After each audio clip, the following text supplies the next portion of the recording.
लातूरमध्ये ध्यानात राहू द्या तुमच्या. म्हणून झोपताना भूकंपासाठी प्रार्थना करू झोपा, आता छटा अंगावर पडून करा. देव आपल्याला वाचवल त्याच्यामध्ये. नाहीतर मग आता इथं दिलेला आहे संदेशाचा अधिकार. पहिले तेसलोनिकी 5:19 वाचा. भविष्यवाणी आता तुम्हाला ही पाळक सांगायला लातूरमध्ये भूकंप होणार आहे. असं जर म्हणलं तर तुम्ही कुणाला अपमानित केलेला आहे? पवित्र आत्म्याला अपमानित केलेला आहे, मजाक मध्ये घातलेला आहे. मग देव तुम्हाला नीट करेल का? वाचा.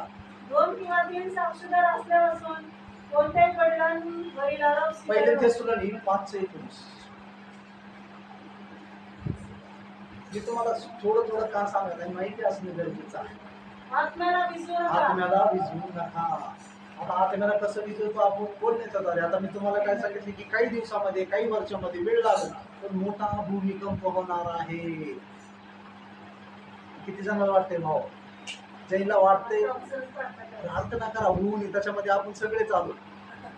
आपले नातेवाईक असतील, आप्तगण असतील, ज्यांचे खुले पटांगण आहे त्यांना भीती नाही, पण ज्यांचे घर मजबूत आहे भूमिकंप होणार. पण तुम्ही प्रार्थना केलं तर ते टळल. आम्ही प्रार्थना केलं तर ते टळल. लातूरच्या पाळक लोकांनी केलं तर टळल. कारण लातूरचं आहे ते काम.